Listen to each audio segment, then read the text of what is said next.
Article 21 of our Constitution protects right to life and personal liberty of all individuals. Every person, whether he is a citizen or non-citizen, is protected under Article 21, which says no person shall be deprived of life or personal liberty except according to procedure established by law.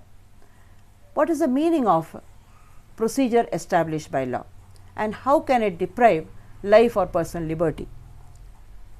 Procedure established by law means procedure which is laid down by the legislature, and the legislature should lay down a law which is valid, which should justify interference with a person's life or personal liberty. For example, if a person commits an offence and the law prescribes a punishment for that, and then under that law the procedure having been strictly followed, a person's liberty or life can be deprived of. But what is life? Whether life means only a physical existence?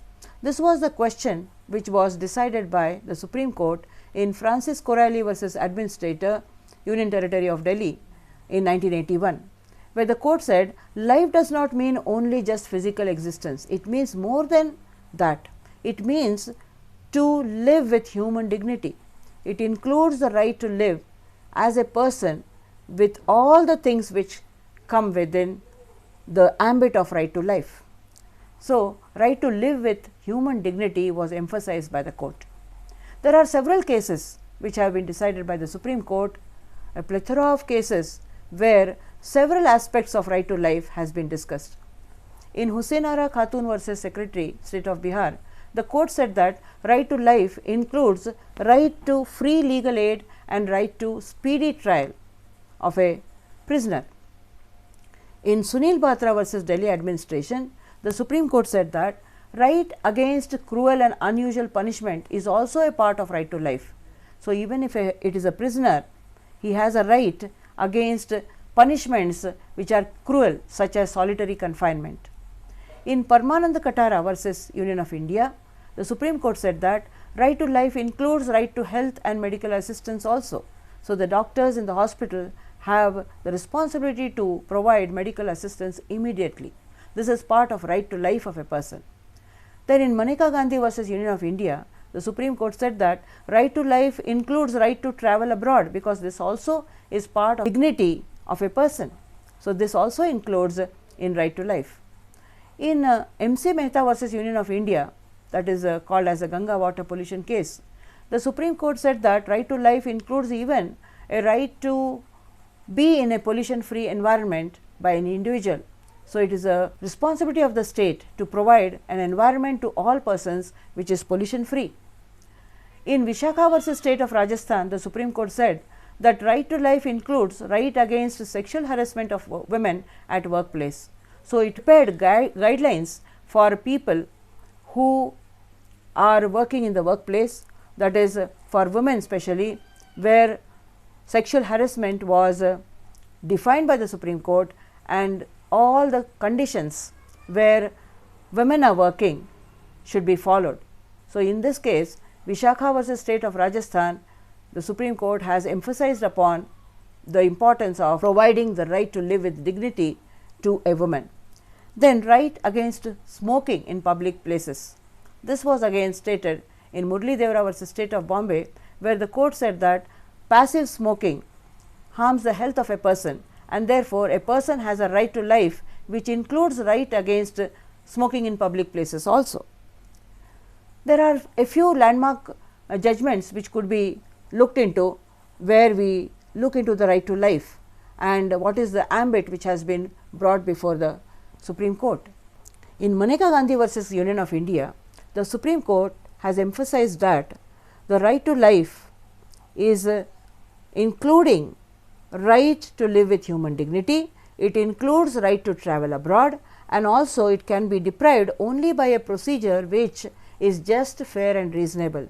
The facts in this case was where the passport of Maneka Gandhi was impounded, and she challenged the impounding of her passport before the Supreme Court.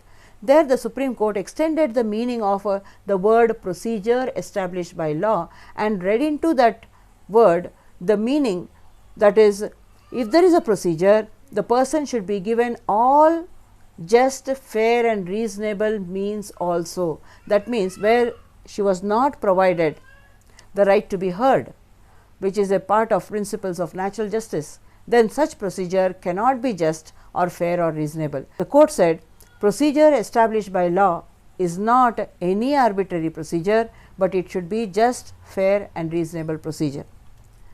There came a case before the court where the question was right to life, whether it includes right to die, because if I speak, I have a right not to speak. If I have a fundamental right to move, I have a right not to move. So, it takes its negative aspect also. So, in the same way, if I have a right to life, it means that I have a right to die. I can even take away my life, whether that is correct. And in this case, section 309 of the Indian Penal Code was challenged as unconstitutional because it made it an offence to attempt to commit suicide.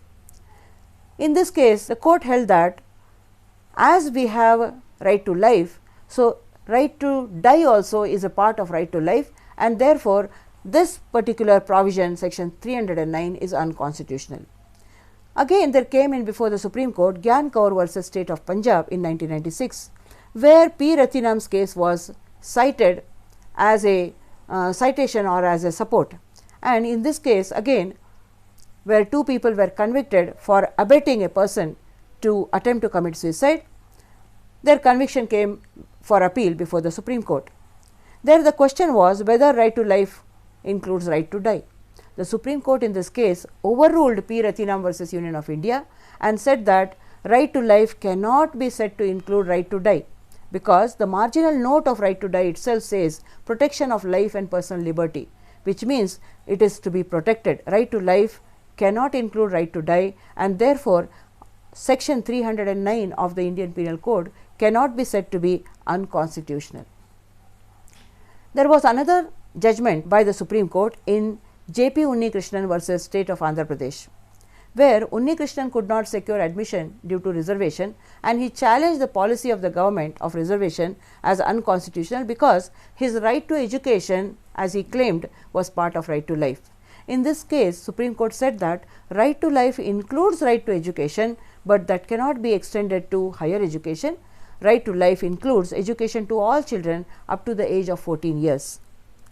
So, after this particular case, the 86th Amendment Act of 2002 was effected, where Article 21A was added in the Constitution, and it states that the state now shall provide free and compulsory education to all children of the age of 6 to 14 years as the state may determine by law.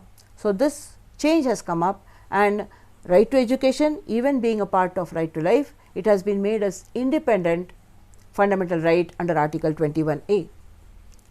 So, we see that right to life is a sacred right. It is an inherent right of an individual which cannot be taken away except according to procedure established by law. And the Supreme Court has decided in several cases that right to life includes right to live with human dignity. This is a very important right under our Constitution, which cannot be suspended even during the emergency. I hope you have learned something from this video. If you have liked it, please share it with anyone who you think would be interested. Please leave your comments and I would be happy to reply to them. Do subscribe to get more information on everyday law and legal studies. Thank you.